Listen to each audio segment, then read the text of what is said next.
나에겐 꿈이 있어요. 순댕이 인수의 꿈. 바지락이 가득 쌓인 얼큰한 칼제비. 내 최애 칼국수 집이야. 전국 팔도 뒤져봐도 이 맛이 안 나. 어느 날 문득 소름 돋는 생각이 든 거야. 혹시 이 집 주인님이 갑자기 유학이라도 가버리면 이 바지락의 풍미는 지구에서 영영 없어진다. 그것만은 안 된다. 세계로 뻗어나가야 하는 이 바지락의 맛은 절대 사라져서는 안 된다. 오래도록 남아있어야 하는 맛집이다. 그날이 오기 전에 내가 인수해서 보존하자. 20년 30년 뒤 AI가 세상을 지배해도 인간한테는 칼국수 한 그릇의 따뜻한 위로는 필요한 법. 그렇게 나는 또 꿈이 생겼어. 순댕이 인수의 꿈. 근데 그 꿈을 이루기도 전에 한 달 사이에 팀원이 3명이 나갔어. 1명도 아니고 2명도 아니고 3명? 너무 슬펐던 정남이 스토리 지금 시작합니다.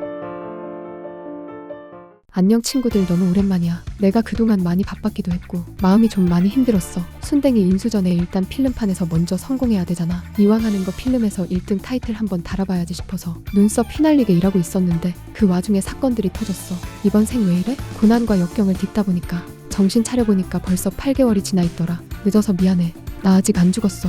그때 나는 1등 필름팀이라는 목표로 정말 열심히 달리고 있었어. 일도 많았고 팀도 조금씩 커지고 있었고 뭔가 진짜 되는 것 같았거든. 하루는 가장 의지하던 팀원이 나를 나지막히 부르는 거야. 대표님, 잠깐 통화 가능하세요? 이 말 들으면 대표들은 아마 알 거야. 쎄하다. 뭘까? 아무리 생각해도 쎄하다. 아니나 다를까. 떠난다고 하더라고. 가장 의지하던 팀원이 떠난다고 했을 때 그 기분 알아? 머리가 하얘져. 나는 회사를 떠나보기만 했지. 사람을 떠나보낸 적은 없는데 막상 대표가 돼서 좋은 팀원을 떠나보내니까 심장이 그냥 툭 내려앉는 기분. 처음에는 안 믿겼어. 아니겠지. 잠깐 힘든 거겠지. 내가 잘 얘기하면 다시 괜찮아지겠지. 근데 아니더라고. 사람 마음이 한번 정리되면 대표가 붙잡는다고 다 붙잡히는 게 아니더라. 그때부터는 이별 후유증 5단계가 나타났어. 부정, 분노, 타협, 우울, 수능. 근데 제일 큰 건 자괴감이 찾아와. 뭘 놓쳤을까? 내가 너무 당연하게 생각한 건 없었을까? 그래도 보낼 사람은 보내주고 울어야지. 눈물 콧물 닦는 와중에 또 한 명이 나를 나지막히 불러. 대표님, 잠깐 얘기 가능하세요? 잠깐 얘기 가능하세요? 나 이 말이 진짜 무서워졌어.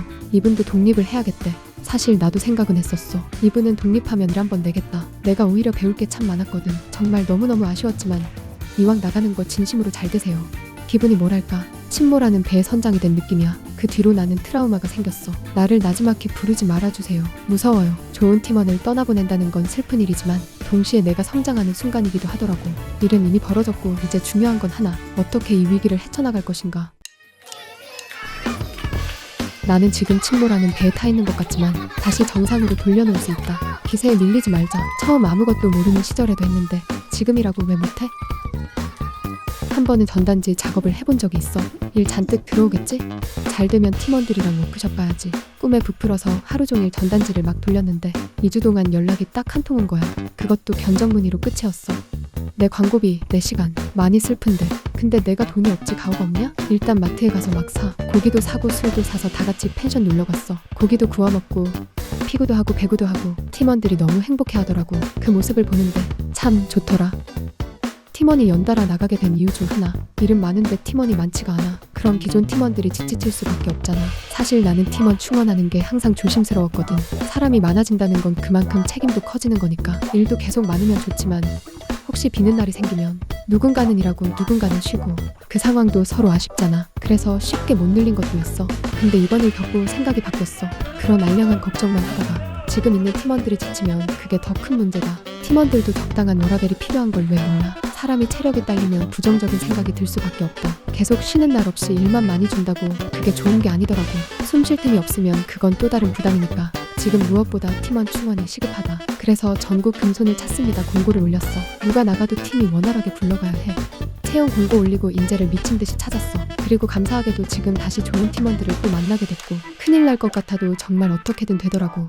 이번에 합류하게 된 분 중에 경력이 1년 남짓인 분이 있었거든. 근데 일을 너무 잘하는 거야. 현장에서 팀장님들이 감동의 눈물을 줄줄 흘릴 정도였어. 경력이 1년인 게 중요할까? 아니면 현장에서 보여주는 실력이 중요할까? 우리 팀은 이제 연차만 보고 판단하지 않기로 했어. 현장에서 확실하게 보여주면 그만큼 인정해줘야지. 그래서 페이도 실력에 맞게 조정해드렸어. 이게 생각보다 좋은 선례가 되더라고. 다른 팀원들도 열심히 하면 나도 올라갈 수 있구나 이런 희망을 갖게 되고 팀 안에 좋은 자극이 생기더라. 잘하는 사람은 제대로 인정해주는 팀. 우리 정남팀은 앞으로 그런 방향으로 가보려고 해.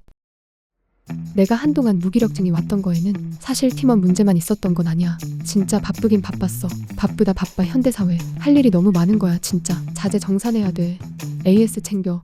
수금 관리해야 돼. 보내야 하는 내역서들, 정리해야 하는 문서들도 산더미고 몸은 하나인데 정신은 100군데에 가 있는 느낌? 분명히 돈은 벌고 있고 일은 늘어나는데 정신없이 일만 하다가 그냥 하루가 끝나 있으니까 내가 어느 순간 발전을 탁 멈춘 느낌이 들더라고. 그래서 한동안 굉장히 무기력했어. 하루는 내 영상을 쭉 보는데 내가 맡았던 두 번째 현장 영상이 나오더라고. 문짝 하나 못 달아서 새벽 2시까지 진땀 흘리던 쪼랭이 시절 이야기였어. 지금 보면 진짜 별것도 아닌 거 가지고 되게 고생했네 싶은데 필름 선배들이 보면 얼마나 또 웃겼을까. 그때 나를 보니까 웃기기도 하면서 짠하기도 하더라고. 저 시절에는 견적 하나 때문에 밤새 머리 쥐어뜯으면서 못 잤거든. 지금 돌아보니까 나 진짜 많이 성장했다. 문짝 하나 못 달았던 사람이 지금은 거래처를 상대하고 사람을 뽑고 있잖아. 내가 지금 좌절할 때가 아니라 오히려 자부심을 가져도 되는 부분인 거야. 이만큼 왔으면 진짜 용 쓴 거다. 그리고 동시에 인정했어. 이제는 나 혼자 하기에는 벅찬 한계에 도달한 거 맞구나. 그럼 어떻게 해야 하나? 나는 나를 복제하기로 했어. 우리 팀 재단실장님, 마음이 너무 잘 맞고 왠지 모르게 정이 갔던 분, 팀을 위해서 누구보다 열정을 다해서 일하는 분. 실장님, 저 실장님이 무척 필요해요. 저랑 같이 해봅시다. 마음 맞는 사람을 얻는다는 건 참 감사한 일이야. 직원이 생기면 이제 사무실이 필요하잖아. 근데 이왕 사무실 얻는 거 매장까지 같이 해보는 건 어떨까? 맞아, 또 도져버렸어. 일 벌리기 병. 혹시 기억나? 모두가 하지 말라고 했지만 개업해버렸던 잠실 한 구석 작은 매장. 진짜 작은 공간이었는데 그 작은 곳에서 필름을 사가는 정기 거래처가 생기고 조금씩 자리를 잡고 결국 대로변으로 확장 이전해서 지금은 어엿한 매장으로 자리를 잡았거든. 내가 직접 경험해봤잖아. 누가 뭐라 해도 하면 되는 걸. 이게 참 위험한 것 같아. 사람이 또 착각을 해요. 이것도 되겠는데?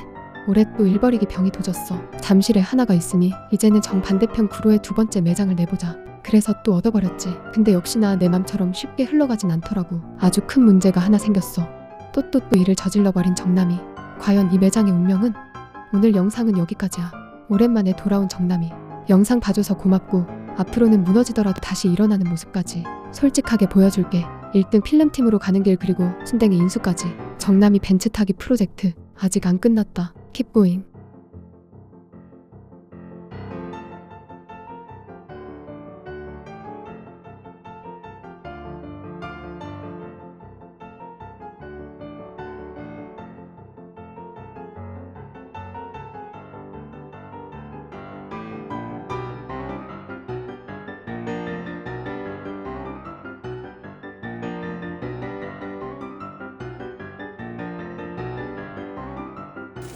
바로